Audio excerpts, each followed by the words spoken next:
ఒక ప్రత్యేకమైనటువంటి గ్యాలరీని ఏర్పాటు చేసినటువంటి విషయాన్ని పత్రికల ద్వారా అందరికీ తెలియజేయడం జరిగింది.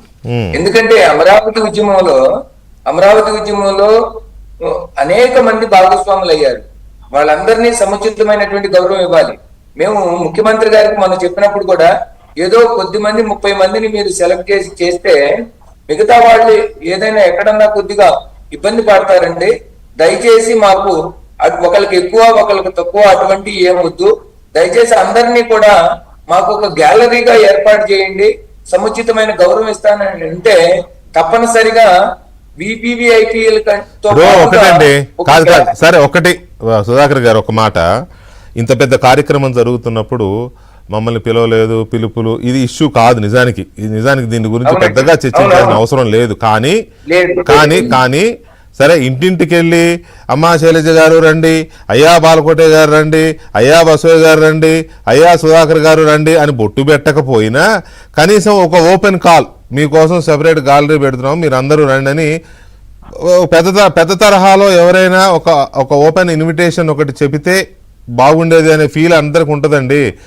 ఇదంతా కాదు ఒక మాట వినండి దయచేసి.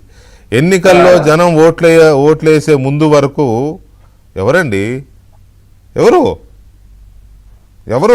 ఒకసారి ఆలోచించండి. ఏ చరిత్ర రాసింది 1631 రోజుల ఉద్యమాన్ని? ఏ చరిత్ర రాసింది?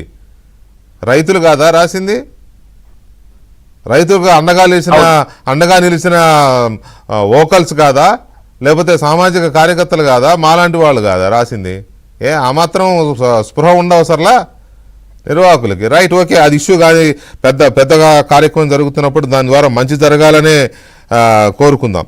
ఇక్కడ సుధాకర్ గారు నేను అడిగేది ఏంటంటే ఎక్స్పెక్టేషన్స్ ఏంటి, రేపటి ఎక్స్పెక్టేషన్స్?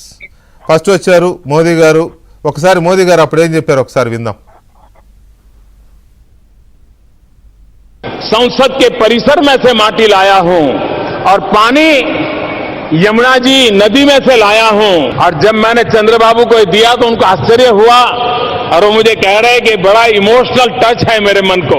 लेकिन मैं आंध्रवासियों को कहना चाहता हूं, ये सिर्फ संसद परिसर की मिट्टी या यमुना जी नदी का जल इतना ही नहीं है, ये तो एक प्रकार से देश की राजधानी अब अमरावती पहुंच गई है, इसका संदेश है। ये प्रतीक इस बात का संदेश लेकर के आया है, ये सिंबल में वो ताकत है, वो विश्वास देता है कि आंध्र के विकास की यात्रा में दिल्ली कंधे से कंधा मिला करके चलेगा, हर समय साथ रहेगा और नई ऊंचाइयों को पार करके रहेगा। రైట్, అది చెప్పి దాదాపుగా ఒక 8 ఏళ్ళు పైనే అవుతోంది అనుకుంటున్నా నేను సుమారుగా ఈ శంకుస్థాపన, అంతేనా? ఎంత శైలజ గారు? 8 ఇయర్స్. 8 ఏళ్ళు అంటే ఒక డెమోక్రసీలో ఒక ప్రభుత్వం మారిపోయి ఇంకో ప్రభుత్వం జరిపేంత కాలం.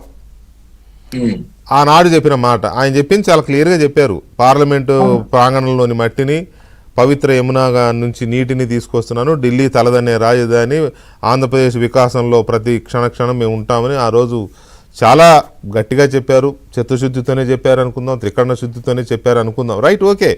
మధ్యలో ప్రజలు చేసుకున్న పాపమో ప్రజలు చేసిన పాపమో, అంతే, చేసుకున్న పాపమో చేసిన పాపమో, ఒక్క ఛాన్స్ అని అంటే మోహించారు, ఏమైంది, ఇలా అయ్యింది. సో ఇప్పుడు ఏంటి ఎక్స్పెక్టేషన్ సుధాకర్ గారు? రేపేంటి ఎక్స్పెక్టేషన్స్? ఇక్కడ ప్రధానమంత్రి గారిని పునఃప్రారంభంకి పిలవడానికి ముఖ్యమంత్రి గారి యొక్క ఉద్దేశము తప్పనిసరిగా ఏదైతే గతంలో ఉన్నటువంటిది ఎందుకు సహాయం చేయకపోవటానికంటేనండి ఒక రీజన్ కూడా ఉంది. ప్రపంచంలో ఏ ముఖ్యమంత్రి కూడా ఒక రాష్ట్రానికి నిధులు ఇచ్చేటువంటి ప్రొవిజన్ ఉంటే మాకు అమరావతికి నిధులు అవసరం లేదు అని స్పష్టంగా చెప్పినటువంటి వ్యక్తి జగన్మోహన్ రెడ్డి గారు. ఎవరైనా సరే మన దగ్గరకు వచ్చి వాళ్ళు ఇచ్చేవాళ్ళు అడిగేవాళ్ళు అడిగితేనే కానీ ఇచ్చేవాళ్ళు ఎవరు, అసలుకి అడిగే హక్కుండా కూడా మీరు ఇవ్వవద్దు అని చెప్పిన తర్వాత కూడా ఎవరు కూడా ఇవ్వరు. అందువల్లనే గతంలో ప్రధానమంత్రి నరేంద్ర మోడీ గారు అమరావతిని పక్కకు పెట్టి ఉండొచ్చు. కానీ ఇప్పుడు మళ్ళీ ఎందుకు పునఃప్రారంభం చేయాల్సినటువంటి ఆవశ్యకత ఎందుకు ఉంది అంటే, అమరావతి రాజధాని గతంలో ఏ విధంగా ఒక సంకల్ప బలం ఉండబట్టి, ప్రజల ఆకాంక్షలను బట్టి రాజధాని అమరావతి సగర్వంగా నిలబడింది. దానికి మీ అండ కూడా ఉన్నది.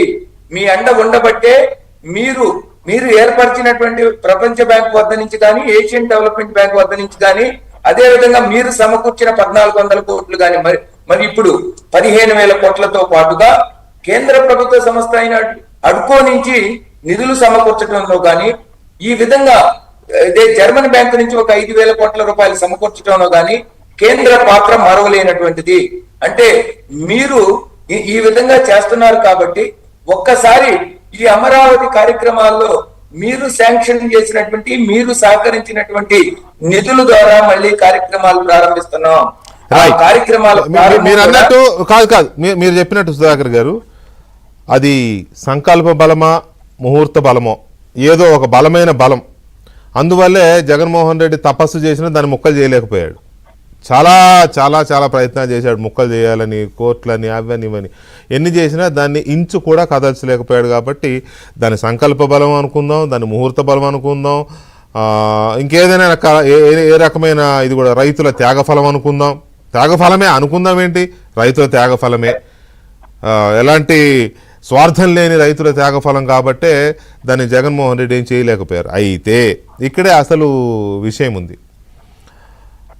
మొదటి దఫా అంటే 2015 ఎండ్లో 16లో మొదలైన అమరావతి రాజధాని నిర్మాణం అనుకున్నంత వేగంగా జరగలేదు. ఏదో గ్రాఫిక్స్ అన్నారు, అలా అన్నారు, ఇలా అన్నారు, ఏదో ఇది చేశారు. దాంతో జగన్మోహన్ రెడ్డి అధికారంలోకి వచ్చేది దాన్ని ఆపే ప్రయత్నం చేసే అవకాశం దొరికింది. ఆనాటికే పూర్తయి ఉంటే అతనికి ఆలోచన వచ్చి ఉండేది కాదేమో అని ఇప్పటికీ కొంతమంది మాట్లాడతారు.